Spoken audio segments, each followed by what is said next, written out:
আজি আমি চেপন জুবিন ফেন ক্লাবৰ চেপনবাসী ৰাইজে তিনিদিনীয়া কাৰ্যসূচী আমাৰ মৰমৰ শিল্পী জুবিন গাৰ্গ ডাঙৰীয়া জন্ম উদযাপন কৰিছোঁ আৰু ইতিমধ্যে আমি পুৱাৰ প্ৰায় আজিৰ তাৰিখৰ পৰা 2026 18 নৱেম্বৰলৈকে 1 লাখ নাহৰ গছপুলি ৰোৱা এটা সংকল্প লৈছোঁ আৰু যিমতে আমাৰ আজিৰ তাৰিখত বিভিন্ন বিদ্যালয় আৰু শিক্ষানুষ্ঠানৰ লগতে বিভিন্ন ৰাজহুৱা অনুষ্ঠানত ইতিমধ্যে শুভাৰম্ভ হৈছে আৰু তাৰ লগে লগে অহা কালিলৈ আৰু পৰহিলৈ কালিলৈ আমাৰ ছাত্ৰ ছাত্ৰীসকলৰ বিভিন্ন কাৰ্যসূচী থাকিব অহা পৰহিলৈ জুবিন গাৰ্গৰ সান্নিধ্য লাভ কৰা সন্মানীয় বিশিষ্ট ব্যক্তিসকলক আমি চেপনলৈ আমন্ত্ৰণ কৰিছোঁ আৰু জুবিন গাৰ্গৰ লগত তেখেতলোকে কেনেধৰণে তেওঁলোকৰ মনৰ অনুভৱ তেওঁলোকে বক্তব্য কৰিব অসমৰ কেইবাজনো আমি বিশিষ্ট শিল্পীৰ লগতে আমাৰ অনুষ্ঠিত কৰিব আৰু উজনি অসমৰ প্ৰায় সংখ্যক শিল্পীয়ে কালিলৈ তেখেতৰ পৰহিলৈ জুবিন গাৰ্গ ডাঙৰীয়াৰ লগত তেওঁলোকৰ কেনেধৰণে সম্পৰ্ক আছিল কি ধৰণে আছিল গীত মাতে তেখেতলোক সোঁৱৰিব আৰু তিনিদিনীয়া কাৰ্যসূচীত আমি আশা কৰিছোঁ অসমৰ লগতে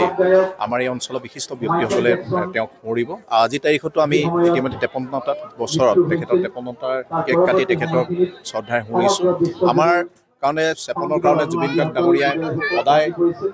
আমি আজিও তেওঁ জীৱিত বুলি অনুভৱ কৰোঁ আৰু তেখেতক আমি সদায় তেনেধৰণে সোঁৱৰি যাম আৰু চেপনৰ লগত এটা নিবিড় সম্পৰ্ক আছে গতিকে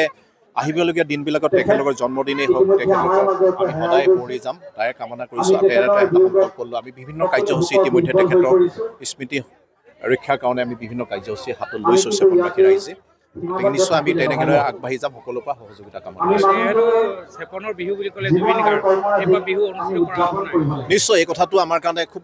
ডাঙৰ প্ৰশ্ন হৈ আছে আমি এই কথাটো আমাক মনত এটা খুব আঘাত দি আছে যে তেখেত নাই আৰু এই নাই বুলি শব্দটোৱে আমাৰ কাৰণে চেপন বিহুৰ কেনেধৰণে আগবাঢ়িব এই কথাটো আমি চিন্তা চৰ্চা কৰিছোঁ কৰ্ণধাৰ সমিতি আছে আমাৰ যিখন উৎসৱ কৰ্ণধাৰ সমিতি আছে আমাৰ সন্মানীয়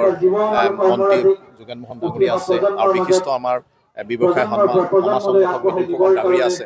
আমি গোটেই কথাখিনি আলোচনা কৰিম নিশ্চয় ৰাইজৰ পৰা আমি পৰামৰ্শ লৈ আমাৰ যিটো চেপনৰ আমি এই কথাটো আমাক সঁচাকৈ আমাক খুব দুখিত কৰিছে যে তেখেত অনুপস্থিতিত আমি বিহুখন কেনেধৰণে আগুৱাই লৈ যাম এই কথাটি আমি নিশ্চয় তেখেতলোকৰ লগতে অসমৰ বিভিন্ন গুণী জ্ঞানী ব্যক্তিসকলৰ লগত আলোচনা কৰি আমি আগন্তুক দিনত কেনেকৈ বিহুখন আগবঢ়াই নিম তাৰ সম্পৰ্কত আমি নিশ্চয় চিন্তা চৰ্চা হয় আচলতে আমাৰ প্ৰাণৰ শিল্পীগৰাকী ইতিমধ্যে আমাৰ মাজৰ পৰা হেৰাই গৈছে আমি সকলোৱে অনুভৱ কৰিছোঁ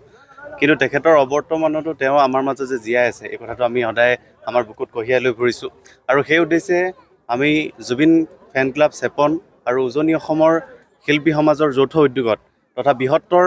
চেপনবাসীৰ সৌজন্যত আমি তিনিদিনীয়াকৈ তেখেতৰ জন্মদিনটো আমি পালন কৰিব বিচাৰিছোঁ আৰু আজি তেওঁৰ 18 তাৰিখৰ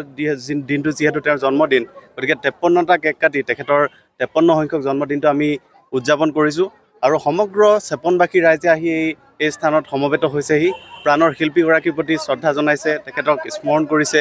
আৰু এই কেক কটা কাৰ্যসূচীৰ পিছতে আমি এখন প্ৰদৰ্শনীমূলক ফুটবল খেলৰ আয়োজন কৰিছিলোঁ এই খেলখন অনুষ্ঠিত হ'ব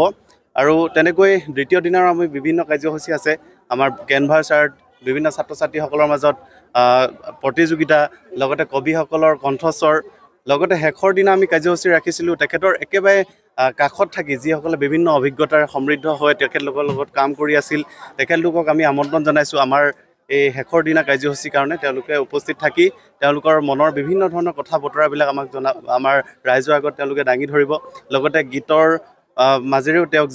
পুনৰ জীৱন্ত কৰাৰ প্ৰয়াস কৰিব গতিকে আমি এনেধৰণে তিনিদিনীয়া কাৰ্যসূচীৰে আমাৰ এই জন্মদিন পালনৰ কাৰণে আমি চেপনবাসীয়ে